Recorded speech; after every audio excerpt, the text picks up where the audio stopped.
Did you know that Psalm 91 is considered one of the most powerful psalms in the entire Bible? This text is not just a simple prayer. It's so much more. A refuge in the storm.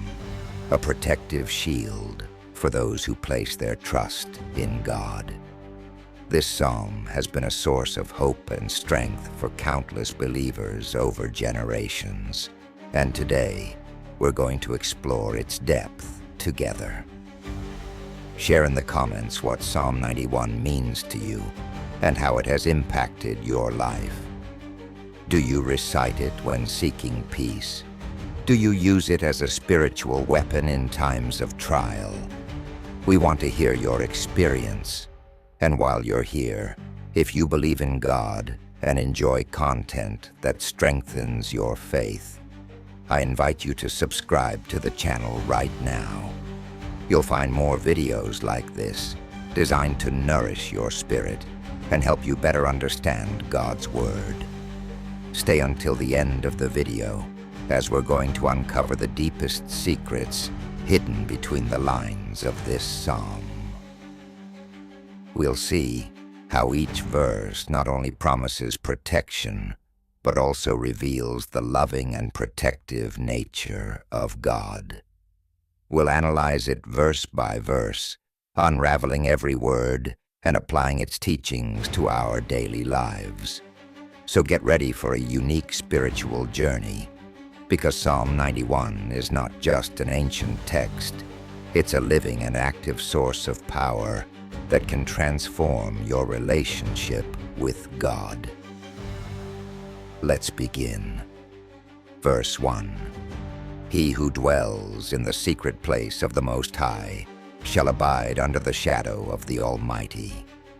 This brief yet poetic verse contains extraordinary spiritual depth. It calls us to reflect on our relationship with God and how we experience His protection. Let's break it down further. He who dwells in the secret place of the Most High. The word dwells implies permanence, not an occasional or sporadic visit.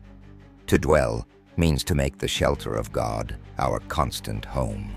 Here, the psalmist invites us to live under God's care, to trust Him completely, and to establish an ongoing relationship with the Most High. This title for God highlights His supremacy, His incomparable greatness, and His authority over all creation. The secret place is a metaphor for a refuge, a safe haven where we can find rest and protection from the storms of life. Historically, people sought shelter under tents or canopies in the desert to protect themselves from the scorching sun and other dangers. Here, the secret place of the Most High represents a spiritual and emotional sanctuary available to all who choose to trust in God. The key question for us is, are we truly dwelling in this secret place, or do we only turn to God in moments of crisis?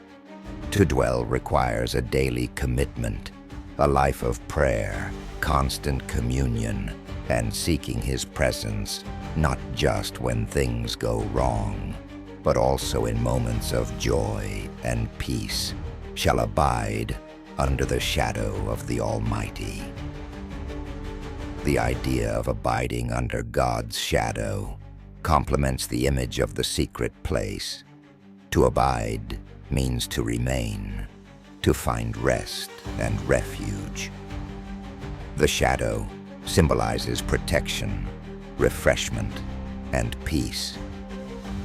In a world full of challenges and dangers, God offers His shadow as a place where we can find relief and safety. The term Almighty reminds us of God's unlimited power. He not only protects us with His shadow, but does so with His absolute authority. When we abide under His shadow, we declare our trust in His ability to care for us, guide us, and shield us from all harm. Historically, the shadow also carried deep cultural significance. Travelers in the desert sought shade to survive. To be under someone's shadow was also a sign of belonging, of closeness. To abide under the shadow of the Almighty means to have a close relationship with Him, under His constant and loving care. This verse challenges us to make a choice. Where do we choose to dwell?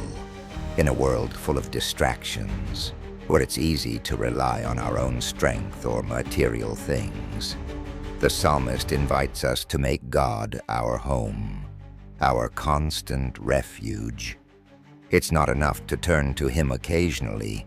The call is to live in His presence, to trust Him fully in every aspect of our lives.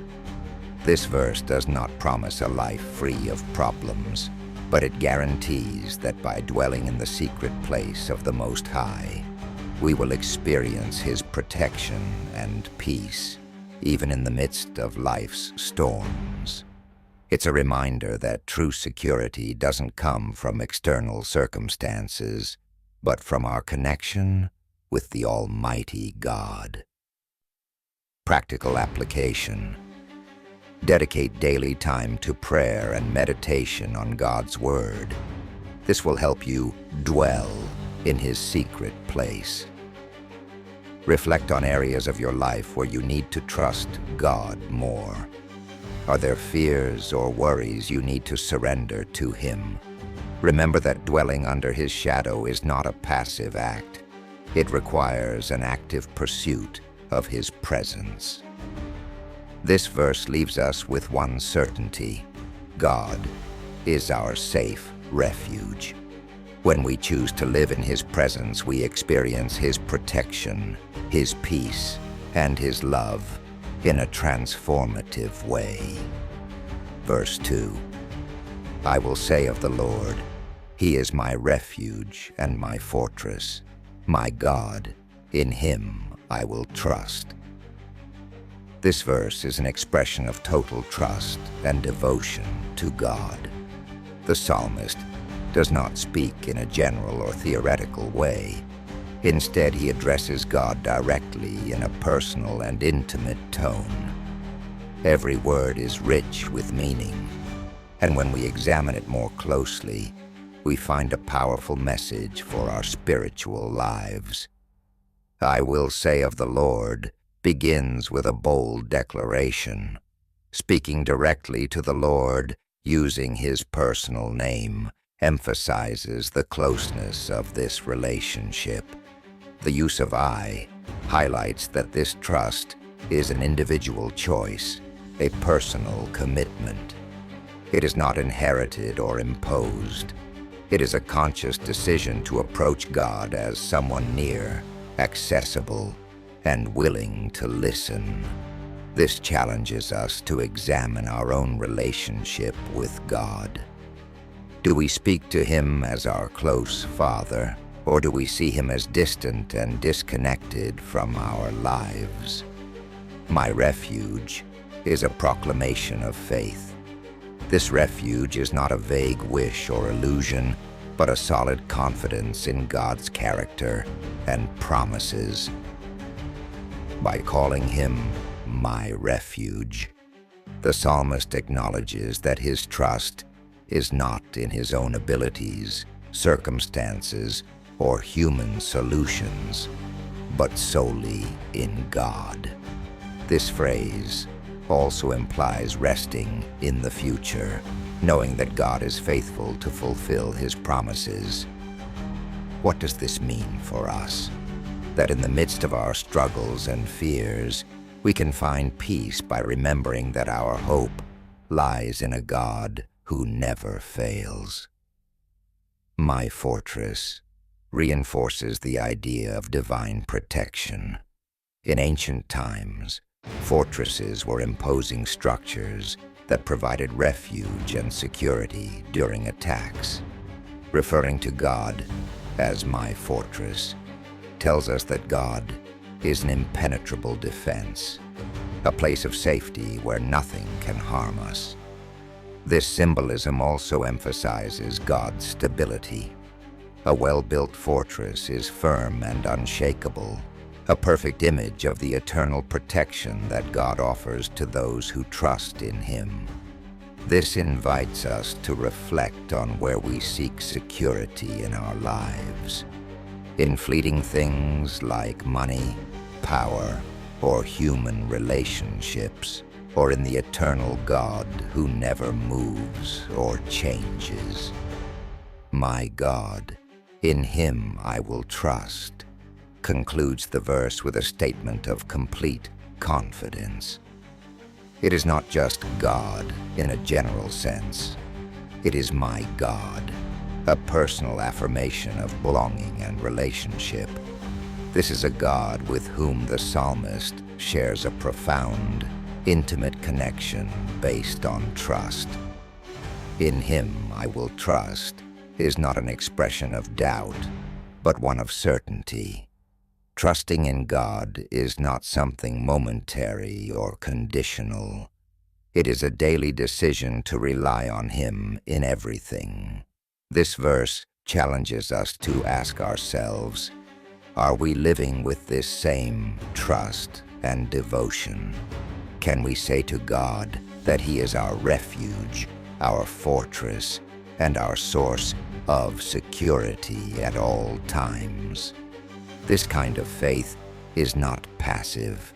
It requires us, even in the midst of difficulties, to turn to God, seek His face, and rest in His faithfulness. Finally, this verse encourages us to declare our own words of trust in God. Just as the psalmist speaks directly to the Lord, we too can approach Him and say, "You are my refuge, my fortress, my God. I trust in You completely." These words not only strengthen our faith, but also fill us with pestilence, knowing that God will never fail us. Verse 3, "Surely He shall deliver you from the snare of the fowler and from the perilous pestilence." This verse contains a powerful promise that fills us with hope and confidence in God. It assures us that no matter how great the danger or how complex the situation, God has both the power and the will to protect us. By delving into its meaning, we uncover how this promise applies to our daily lives and the challenges we face. "He shall deliver you from the snare of the fowler" begins with an image rich in symbolism. The fowler represents a cunning threat, someone who carefully lays traps to ensnare their prey. These traps can symbolize attacks from the enemy, unexpected problems, deceit, or even temptations designed to pull us away from God. The snare represents these hidden traps, designed to catch us in moments of vulnerability. These traps are often not obvious. They can be hidden in our relationships, decisions, or circumstances. The promise here is clear. God does not just warn us about the fowler's traps. He delivers us from them. This involves active intervention on His part. God is not a passive observer. He acts on our behalf, dismantling the enemy's schemes and bringing us to safety. This gives us a reason to depend on His guidance and trust in His wisdom, especially when we face confusing or dangerous situations. It reminds us that we are not alone in our battle against evil. And from the perilous pestilence expands this promise of protection to include larger dangers that seem inevitable or uncontrollable. In the historical context of the psalm, pestilence was a literal threat, epidemics that could devastate entire cities. However, in a broader sense, it represents any danger that brings massive destruction whether physical, emotional, spiritual, or social. The perilous pestilence can also be interpreted as the trials and difficulties we face in life, those that seem impossible to overcome. These could include illnesses, financial problems, personal conflicts, or even feelings of hopelessness. This verse assures us that God not only protects us from specific traps set by the enemy, but also from the broader threats that seek to destroy us. The verb deliver is crucial here. It speaks of a deliberate act of rescue. God does not leave us to face these dangers alone. He intervenes directly to deliver us. This does not mean we will never encounter problems, but it does mean that when we do, God is with us, working on our behalf to bring us victory and protection. This verse also carries a profound message about the nature of faith. Often we cannot see the snares or the threats surrounding us, but we can trust that God sees them and acts to protect us. This requires us to rely on Him even when we do not understand what is happening or cannot see the imminent danger. It is a reminder that our security does not depend on our own strength or abilities, but on God's power and faithfulness. Additionally, this passage encourages us to live with gratitude. Many times, we are unaware of the ways God has delivered us from dangers we did not even know existed. He works in our lives, often invisibly, shielding us from things that could have destroyed us. In summary, this verse teaches us that God is our protector and deliverer from all types of dangers, whether cunning snares or devastating threats. It invites us to trust fully in Him, knowing that His power and love are sufficient to rescue us from any situation. It also challenges us to live with active faith, seeking His guidance and surrendering our worries to Him, because we know He is always working for our good. Verse 4. He shall cover you with His feathers, and under His wings you shall take refuge. His truth shall be your shield and buckler. This verse presents one of the most touching and meaningful images of divine protection. God as a loving bird sheltering its chicks under its wings. It's a metaphor rich in symbolism, combining tenderness, closeness, and unshakable strength. By analyzing each part of the verse, we can appreciate the depth of God's care and how this protection extends to every aspect of our lives. He shall cover you with His feathers invites us to picture God as a bird shielding its young. Feathers represent a soft, yet effective barrier against external threats. In nature, birds cover their chicks not only to protect them from the cold or heat, but also to defend them from predators.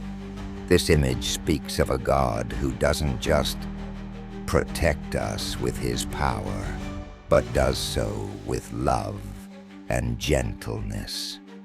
It reminds us that His care is neither distant nor impersonal, but intimate and deeply committed to our well-being. And under His wings you shall take refuge reinforces this idea of a haven. Wings symbolize safety and comfort, a place where we can find rest amid life's storms. In the biblical context, this imagery also alludes to the divine presence in the Ark of the Covenant, where the wings of the cherubim represented the meeting place between God and His people. This prompts us to reflect. Do we seek refuge under God's wings? Or do we try to face life's challenges with our own strength? This verse calls us to rely fully on Him, trusting in His ability to protect and guide us. His truth shall be your shield and buckler. Shifts the metaphor from the tenderness of wings to the strength of battle equipment. A shield was the first line of defense in combat, while a buckler, a smaller and more maneuverable shield, provided additional protection in close encounters. Here, the psalmist tells us that God's truth is our greatest defense. But what does His truth mean? In this context, it refers to His faithfulness, His word, and the promises He has made throughout Scripture. The truth of God is not just an abstract concept. It is an active power that guards us against the enemy's attacks, the lies that seek to mislead our faith, and the fears that try to paralyze us. This verse encourages us to cling to God's truth as our shield, trusting that His promises are unbreakable and His word is sufficient to face any adversity. Moreover, this passage has a deeply personal dimension. It's not just a description of what God does, but an invitation to draw closer to Him. It tells us that under His wings we find security, and with His truth as our shield, we can face any battle with confidence. No matter how great the threats we face, whether external like life's challenges or internal like fear and doubt, this verse assures us that God is enough to protect and sustain us. In summary, verse 4 shows us a God who is both tender and strong, close and powerful. It calls us to take refuge under His wings, rest in His love, and trust in His truth as our defense. It reminds us that no matter what we face, we are safe in His hands. Verse 5. You shall not be afraid of the terror by night, nor of the arrow that flies by day. This verse encapsulates one of God's most comforting promises: freedom from fear. It addresses the threats we may face both in the darkness of night and in the light of day, reminding us that under His protection there is no room for fear. Every word carries profound meaning that we can apply to our daily lives. You shall not be afraid of the terror by night refers to the fears and anxieties that manifest during the night, when darkness surrounds us and vulnerability increases. In historical contexts, nighttime was fraught with uncertainty and danger. Without light, attacks from enemies, predators, and other threats were harder to foresee or avoid. In a modern sense, the terror by night can symbolize internal fears that strike during moments of solitude and stillness, worries about the future, insecurities, painful memories, or even spiritual attacks. The terror by night can also be interpreted as the unseen dangers we cannot anticipate, the ones that unfold in secrecy. In these circumstances, God's promise is clear: we do not need to fear. This doesn't mean threats won't exist, but our trust in God surpasses any fear. By relying on His care, we experience a peace that transcends understanding, even when circumstances seem uncertain or threatening. Nor of the arrow that flies by day extends this promise of protection to visible and direct dangers we face in broad daylight. The arrow, symbolizes an attack designed to inflict harm quickly and from a distance. It can represent conflicts, criticism, workplace challenges, strained relationships, or any trial that comes upon us openly and intentionally. The fact that these threats occur by day suggests they are dangers we can see approaching, yet they can still cause fear or uncertainty. However, this verse assures us that under God's divine protection, we do not need to live in fear. God is aware of every arrow aimed at us and has the power to deflect it, shield us, or strengthen us to face it. The phrase, "You shall not be afraid," is key to this verse. It's not a suggestion or a possibility. It's a declaration of assurance. God does not promise we will never face dangers, but He does promise that we can live without fear of them because He is with us. This kind of confidence requires faith. Faith that God is sovereign, that His power is greater than any threat, and that His love for us is unshakable. The central message of this verse is that God's protection covers every aspect of our lives. The internal and hidden fears we encounter at night, and the external and visible attacks we face during the day. This promise not only comforts us, but also invites us to live with courage and confidence, knowing we are never alone. On a practical level, this verse challenges us to surrender our fears to God. What terrors by night or arrows by day are we currently facing? This passage reminds us that we are not meant to carry those fears, but to place them in God's hands, trusting in His ability to protect and guide us. It encourages us to adopt a mindset of peace, knowing that God's presence is more powerful than any threat we may encounter. This verse invites us to live a life of faith, not fear. It calls us to experience the freedom that comes from fully trusting in God's protection and care, and to walk boldly, knowing that He is always by our side. Verse 6, "Nor of the pestilence that walks in darkness, nor of the destruction that lays waste at noonday." This verse continues to expand the promise of divine protection, addressing specific dangers that have always generated fear in humanity, invisible diseases and devastating calamities. Here, the psalmist assures us that God's protection is not only complete, but transcends even the most terrifying circumstances, including those that seem inevitable.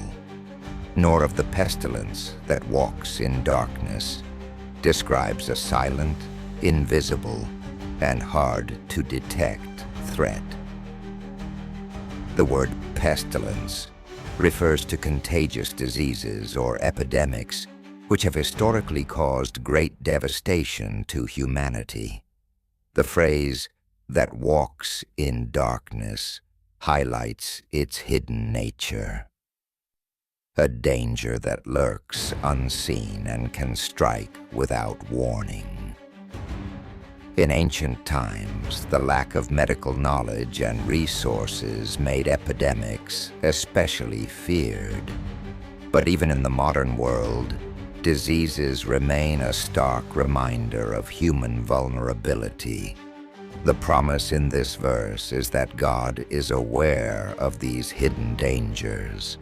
Even when we cannot see them coming, He is in control and able to protect us. Spiritually, Pestilence can also symbolize negative influences or attacks aimed at harming our souls, such as sin, discouragement, or enemy schemes operating in secret. God, in His omniscience, can disarm these threats before they reach us, calling us to trust in His constant care. Nor of the destruction that lays waste at noonday describes a devastating threat that acts openly. Destruction refers to massive calamities such as wars, natural disasters, or any event that causes visible and widespread devastation. While pestilence operates in the darkness, destruction is a clear and manifest danger that strikes in broad daylight, appearing unavoidable. Yet even in the face of such catastrophic situations, God promises His protection. This protection does not mean we will never face challenges or calamities, but rather that God will be with us, guarding our souls and guiding us through the danger. This verse reminds us that His care encompasses both visible and invisible dangers, and His power is greater than any threat, no matter how overwhelming it may seem. The central message of this verse is clear. Whether the danger is silent and invisible like pestilence, or open and destructive like devastation, God is always present to protect us. This passage invites us to live with confidence and faith, knowing we are not alone in the midst of life's challenges. His protection extends beyond our physical health or external circumstances to include the care of our souls and our inner peace. Practically, this verse calls us to trust God, even in the most difficult situations. It challenges us to let go of fear and rest in His promise of care. When we face dangers, whether hidden or evident, we can turn to God in prayer, seeking His protection and peace. This verse also reminds us of the importance of active faith. Not just believing in His power, but living each day with the confidence that He is working on our behalf. This verse assures us that God's protection is sufficient for any circumstance. It encourages us to live with courage, knowing that under His care, no threat can prevail against us. This is a promise that brings hope, peace, and strength to all who choose to trust in Him. Verse 7. 1,000 may fall at your side, and 10,000 at your right hand, but it shall not come near you. This verse is one of the most striking declarations in Psalm 91, a bold affirmation of God's protective power even in the midst of the worst calamities. It presents an astonishing contrast between the destruction happening around us and the safety we find under God's care. 1,000 may fall at your side, and 10,000 at your right hand. Paints a picture of massive devastation, a scene where thousands succumb to danger, whether through war, epidemics, natural disasters, or other catastrophes. The phrase, "at your side," suggests that these calamities are happening nearby, in our immediate surroundings, which would normally instill a sense of imminent danger. Yet the psalmist emphasizes that despite this destruction being so close, those who trust in God remain secure. The contrast between 1,000 and 10,000 highlights the magnitude of the calamity. It's not describing an isolated or minor threat, but something overwhelming and seemingly unavoidable from a human perspective. However, God's power transcends any situation, no matter how great the threat. This passage assures us that even amid the most devastating events, God's protection is stronger than any adversity. But it shall not come near you is the culmination of this promise. The word near implies that the danger may exist, may surround us, but it does not have the power to affect us directly. This phrase does not suggest that we will never face problems or challenges. Instead, it affirms that God's care ultimately preserves us. His protection extends not only to our bodies, but also to our souls, ensuring that regardless of what happens around us, our connection with Him and our inner peace remain intact. This verse also carries deep spiritual significance. The 1,000 and 10,000 can symbolize not only physical threats but also spiritual attacks, temptations, trials, or negative influences that attempt to weaken our faith.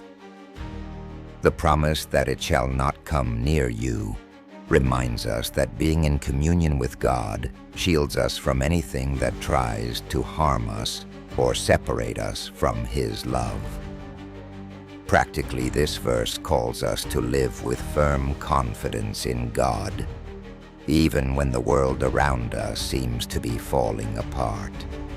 It challenges us not to give in to fear, but to remember that we are under the protection of a God who is greater than any calamity. It also encourages us to strengthen our faith, knowing that this protection is not due to our own strength, but to God's power and faithfulness. This passage offers not only comfort, but also hope and perspective.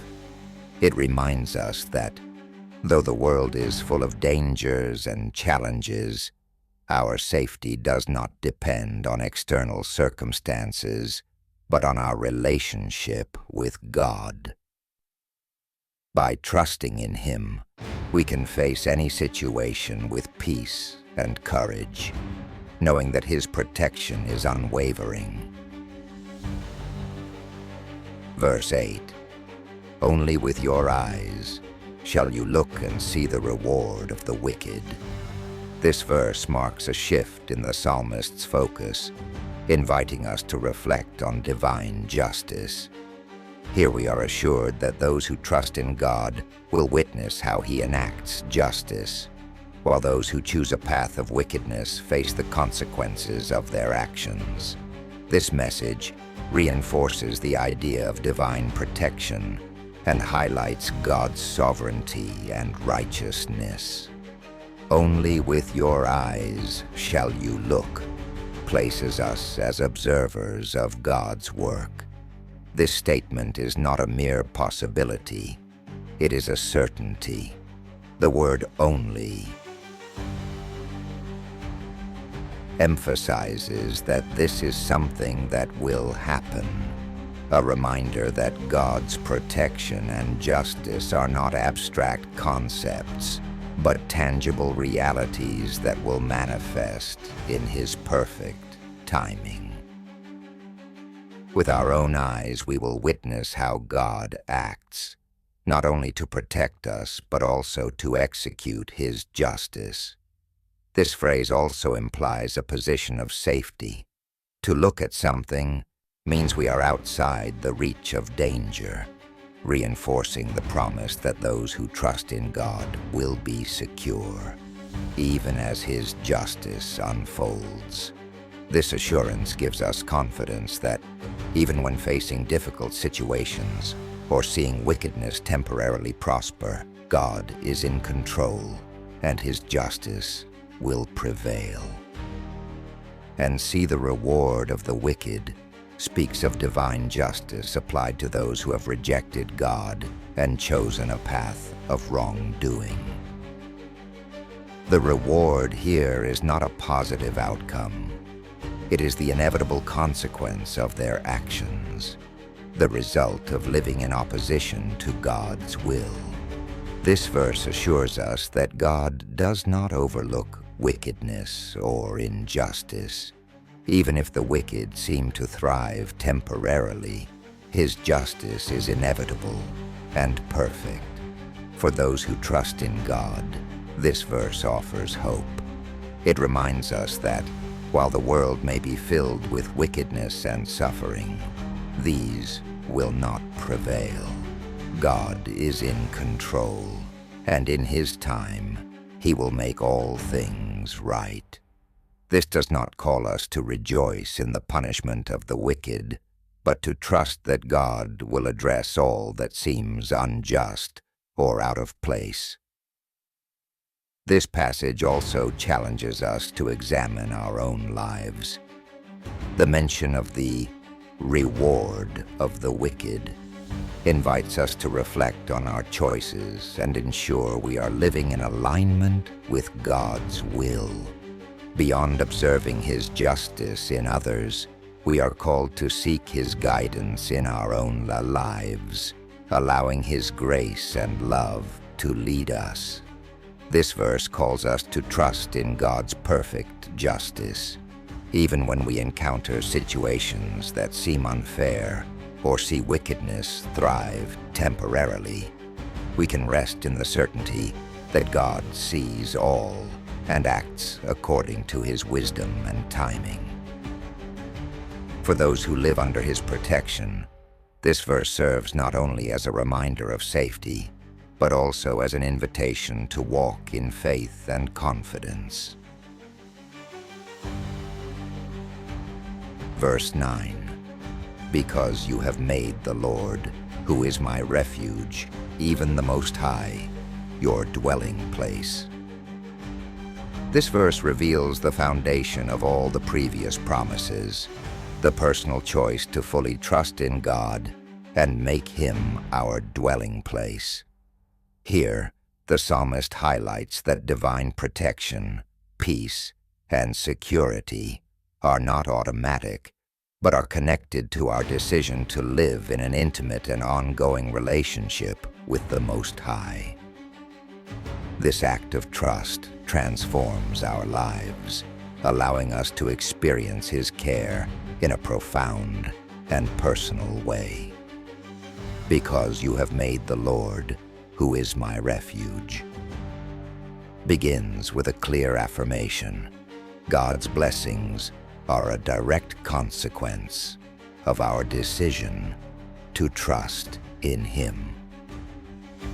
The psalmist identifies the Lord as my refuge, a statement that goes beyond optimistic hope. Hope in God signifies certainty, a firm confidence in His character, power, and promises. This phrase emphasizes that the foundation of all divine protection is active faith, a conscious choice to depend on God rather than our own strength or resources. The word Lord is deliberate. It is the personal name of God, reflecting His closeness and faithfulness to His people. This verse reminds us that our relationship with Him is neither impersonal nor distant. It is a direct, intimate connection based on trust. Recognizing the Lord as our refuge means we see Him as our only true source of safety and salvation. Even the Most High, your dwelling place, expands on this idea by introducing the image of a dwelling place, a space where we reside constantly. Making the Most High our dwelling place means living in His presence, not as occasional visitors, but as permanent residents. This involves a continuous relationship and daily reliance on His guidance and care. It's not enough to turn to God only in times of need. This verse calls us to abide in Him, to make His presence our home. The term Most High emphasizes God's greatness and sovereignty.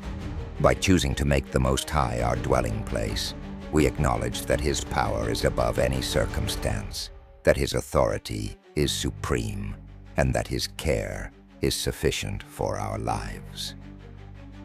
Trusting in Him as our dwelling place not only protects us, but also grants us access to a peace that transcends any external situation. This verse also challenges us to reflect on where we place our trust. Is God truly our dwelling place? Or are we seeking security in temporary things like money, relationships, or our own abilities? Making the Most High our dwelling place means letting go of those false securities and fully depending on His love and faithfulness.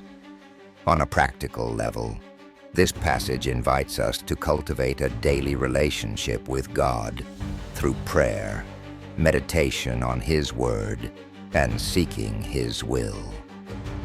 It calls us to remember that true security doesn't come from external circumstances, but from the decisions to live under His constant protection and care. This verse reminds us that choosing to make God our dwelling place transforms our lives. By trusting in Him as our refuge and abiding in His presence, we experience His protection, peace, and love in a way that transcends any danger or challenge. It is an invitation to live in a deep and intimate relationship with the God who is faithful and sufficient for every aspect of our existence. Verse 10.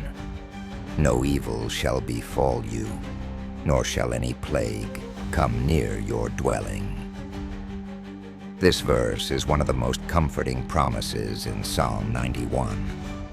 It assures us that under God's protection, we are safe from harm and any calamity that might threaten our home or our lives.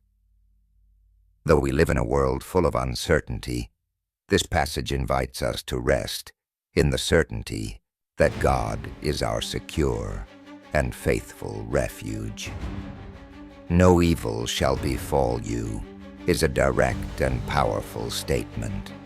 The word evil encompasses all kinds of adversities, dangers, calamities, diseases, tragedies, or anything that might harm us.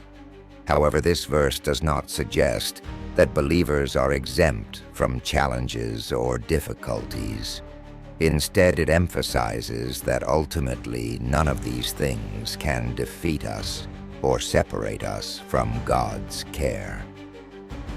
Divine protection does not always mean the absence of problems, but it assures us that God will sustain us and guide us through them, ensuring that they will not overwhelm us.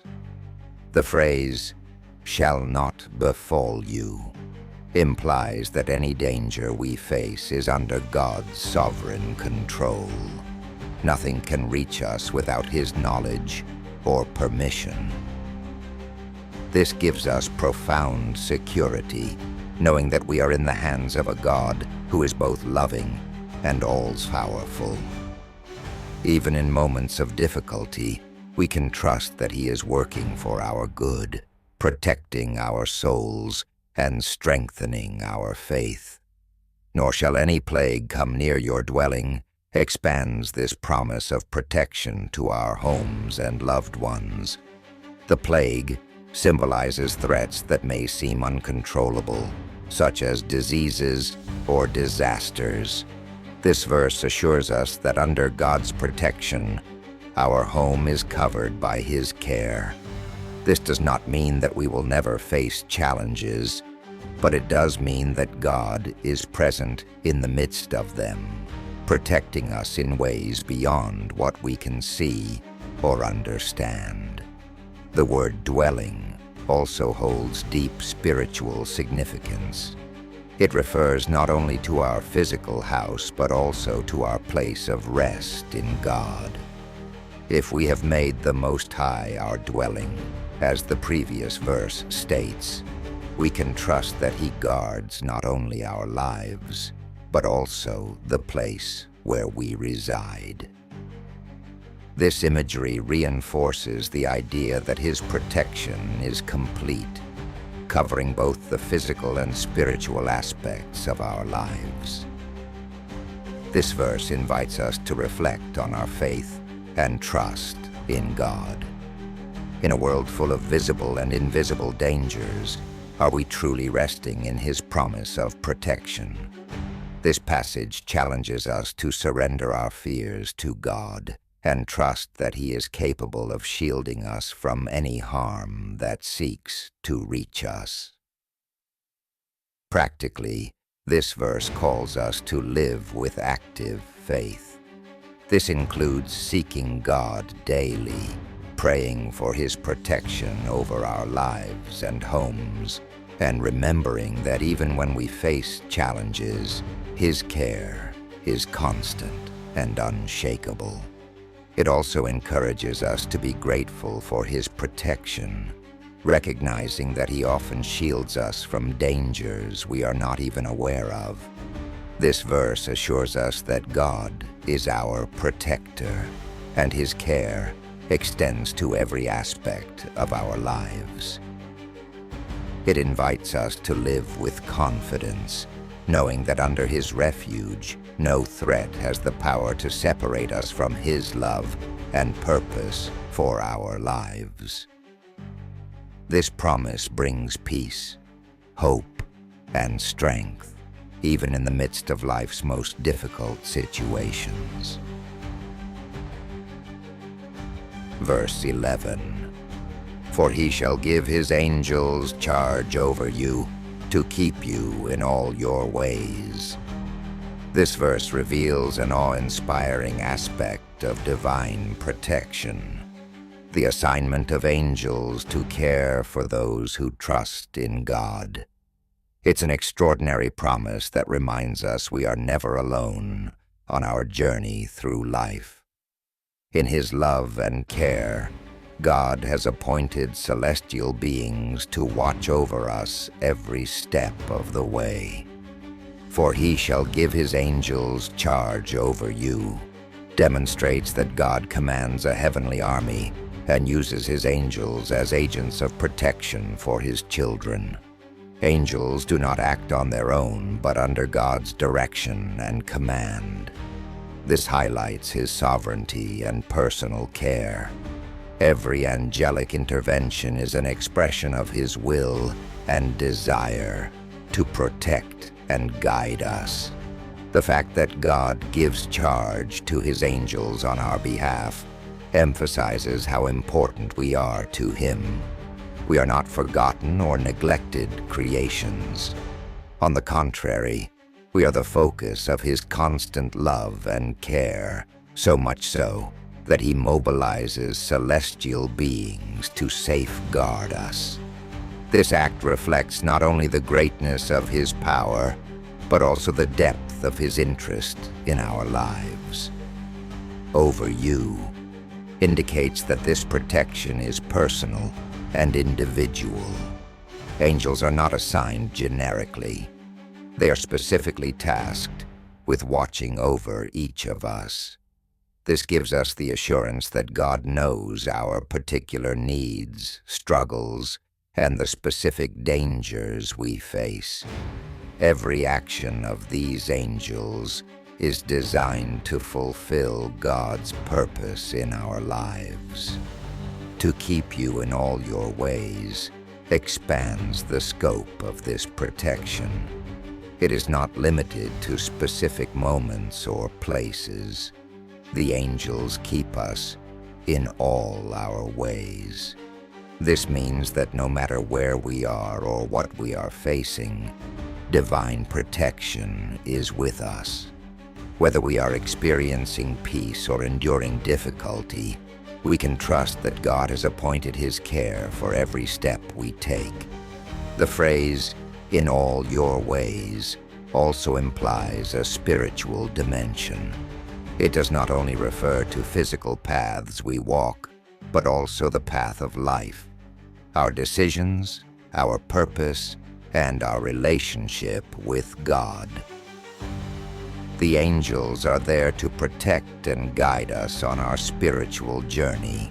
helping us avoid dangers that might divert us from God's purpose for us. This verse also invites us to reflect on the nature of our relationship with God. While we know that He commands His angels to protect us, are we walking in obedience to His will?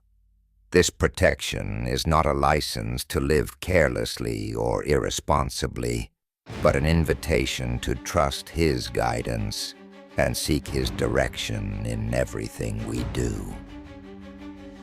On a practical level, this verse calls us to live with confidence and gratitude. We can face life's challenges knowing that we are not alone, and that God has provided protection for us in ways we often cannot even see. It also reminds us that while angels are agents of protection, it is God who directs everything, and our praise and trust belong to Him.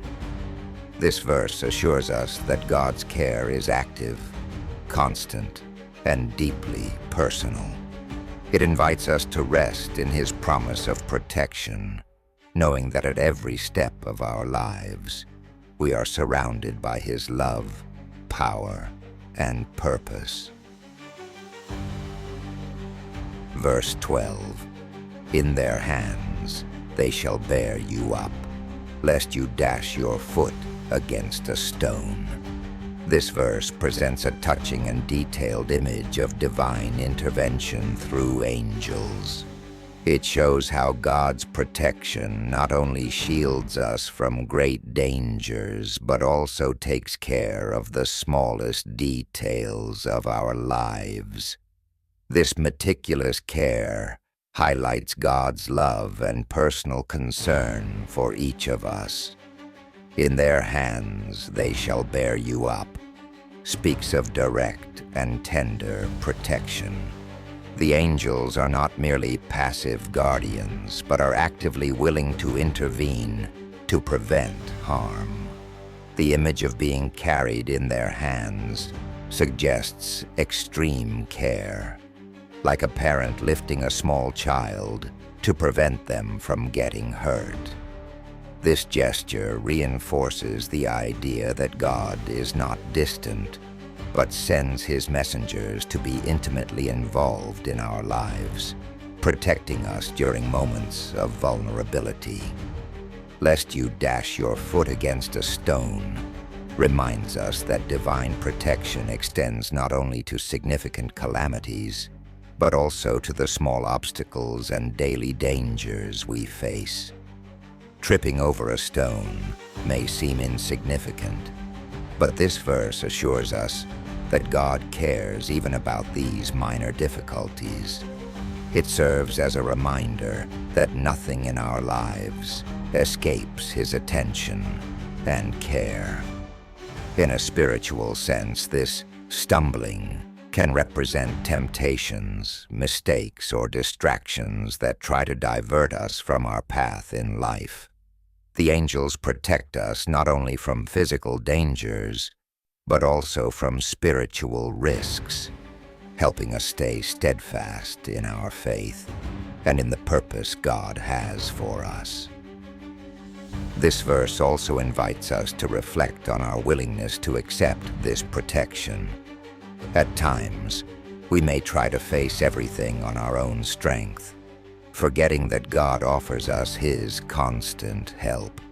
Acknowledging His intervention and trusting His guidance allows us to live with greater security and peace, knowing that He is always working for our good. The promise that angels bear us up in their hands illustrates how valuable we are to God. He does not allow us to face life's challenges on our own. This personal care inspires us to live with gratitude and seek His guidance in everything we do. Every step of our lives, even the simplest ones, is under His care.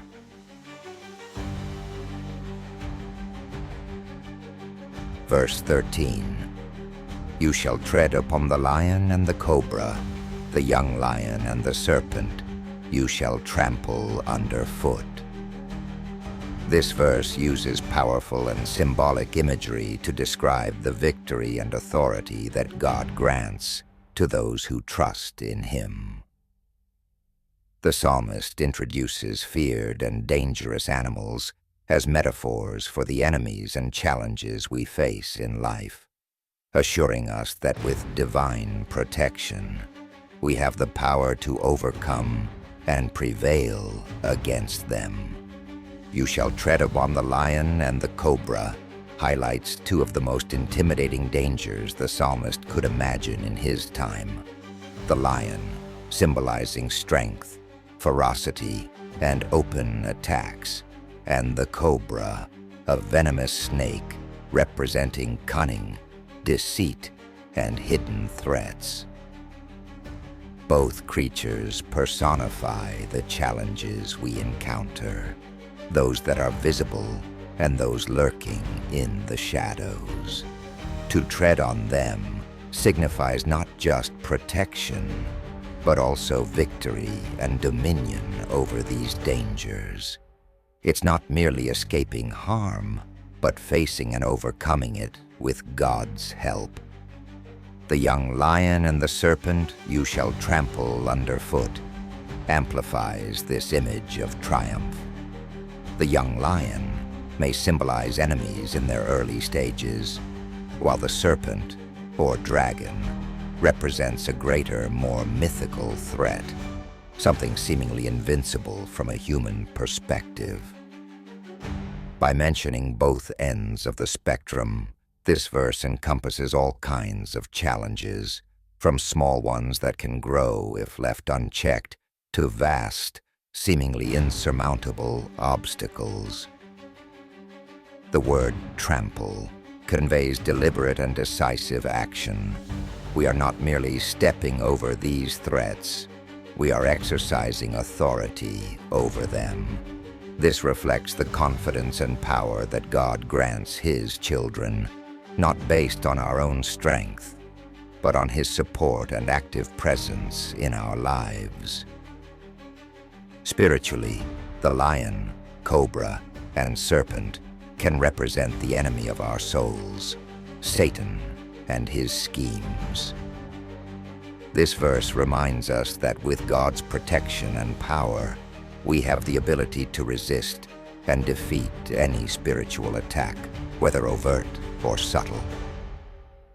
The victory over these enemies is not something we achieve by ourselves, but through our relationship with God and reliance on His strength.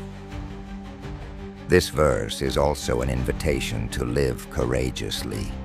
It doesn't mean we will never face dangers or adversities, but it assures us that with God on our side, we can move forward with confidence, knowing that nothing is greater or more powerful than Him.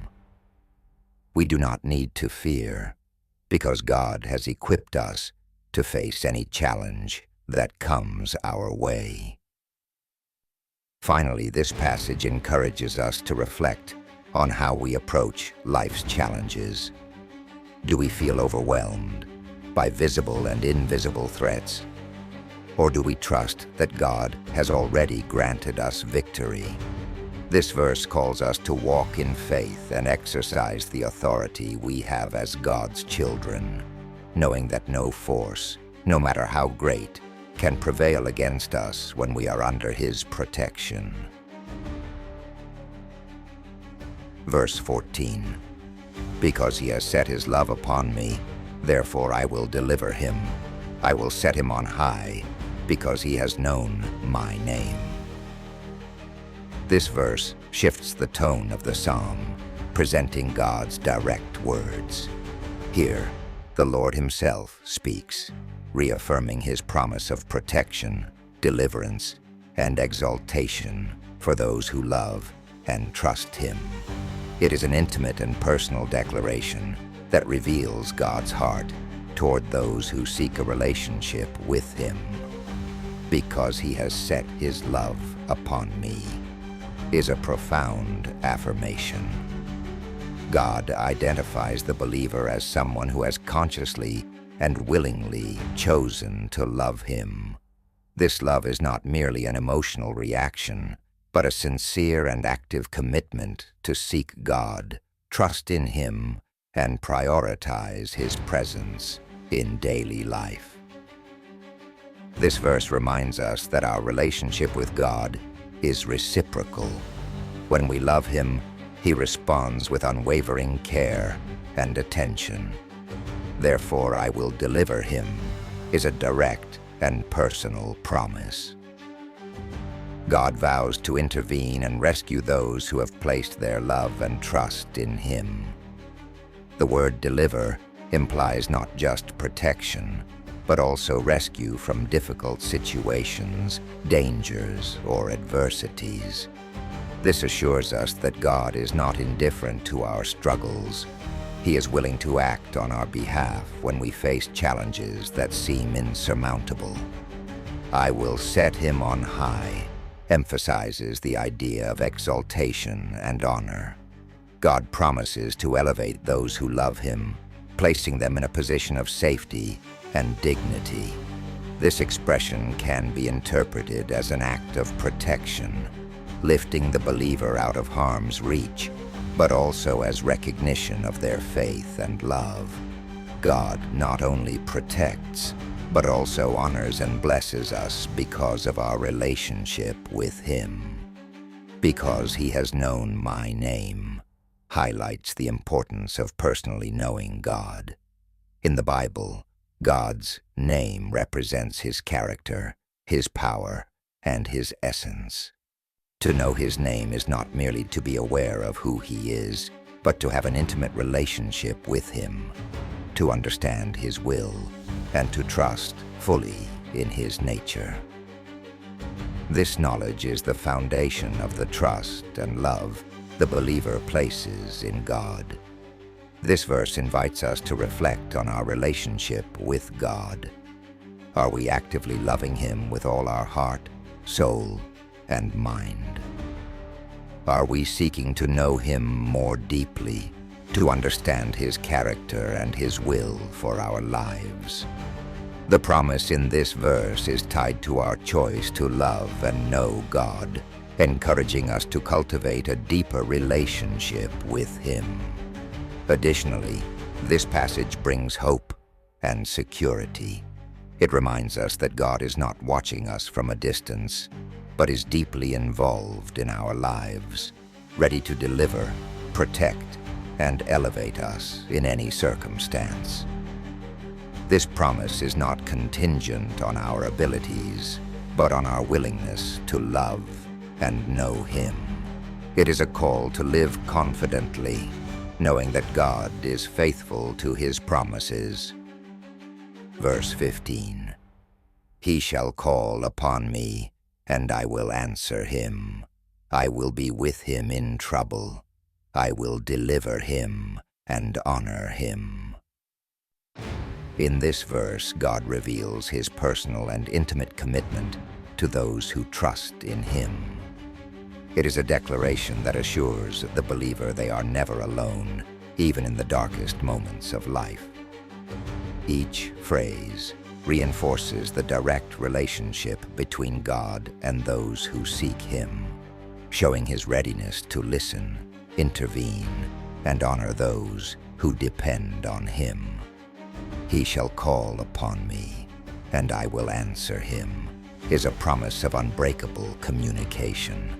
God guarantees that He is always available to those who call on Him. The word call does not refer to a superficial request, but to a heartfelt plea, a deep search for His help and guidance. God's response is immediate and certain. I will answer him.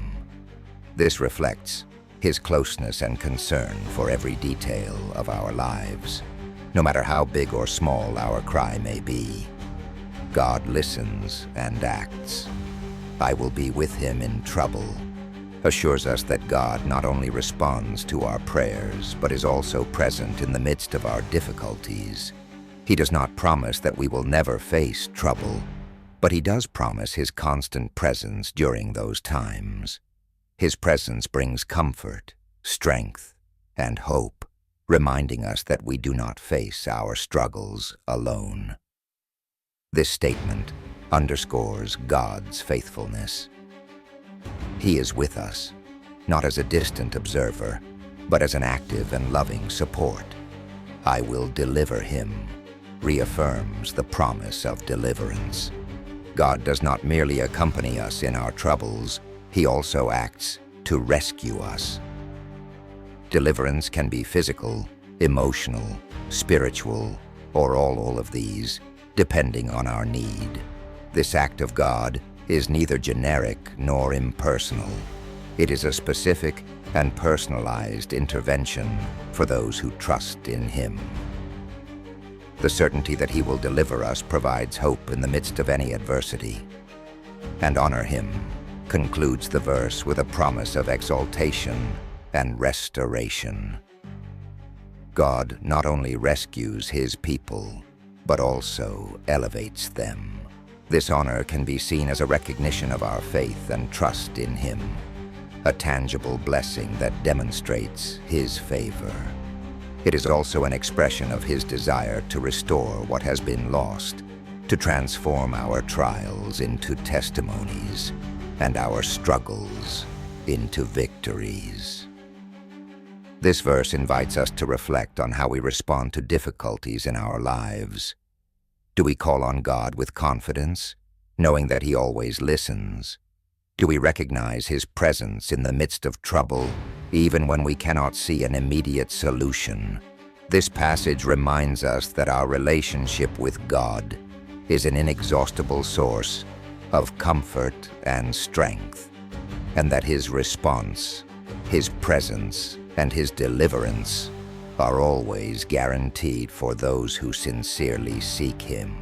Furthermore, it challenges us to live with gratitude and faith, trusting that God will not only help us in our trials, but also honor us, demonstrating His faithfulness and love in ways that transform our lives. Verse 16, "With long life I will satisfy him and show him my salvation." This verse concludes Psalm 91 with a promise of abundance and redemption, reflecting God's care and faithfulness toward those who love and trust Him. It speaks not only of protection and deliverance in this life, but also of the assurance of an eternal relationship with Him. It is a statement full of hope and purpose, giving meaning to the believer's journey. "With long life I will satisfy him" is a promise of complete satisfaction. The word satisfy implies more than just longevity. It signifies a life filled with purpose, joy, and fulfillment under God's care. This is not about mere survival, but about abundance in the time given to us. In the biblical context, long life refers not only to the quantity of years, but also to a life lived in communion with God, rich with meaning and blessings that transcend material things. This phrase invites us to reflect on the concept of true satisfaction. Often we seek fulfillment in temporary things that cannot truly satisfy our hearts. However, this verse reminds us that genuine satisfaction comes from a relationship with God. Only in Him can we find the peace and fullness that our souls crave. Additionally, the promise of long life highlights that God values our time on earth and has a specific purpose for each day we live. "And show him my salvation" is the culmination of all the preceding promises. Here, God assures the believer that they will experience His salvation, not only as a temporary deliverance from danger or trouble, but as complete and eternal redemption.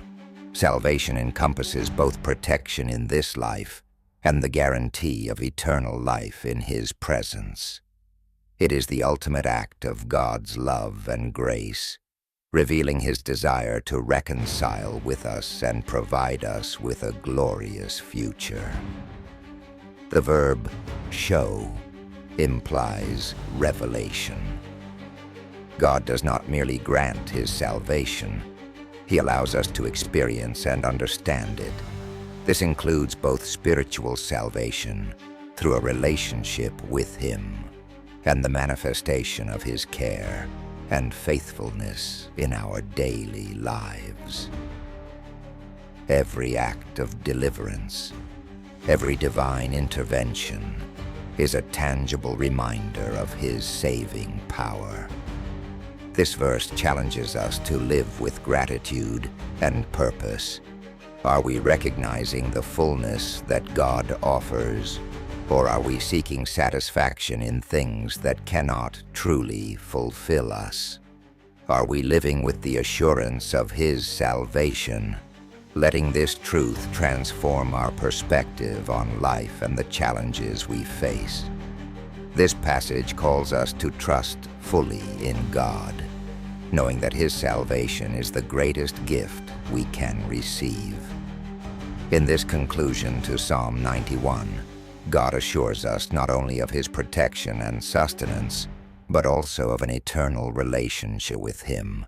It is an invitation to live a full life in communion with him, experiencing his love and salvation in every aspect of our existence.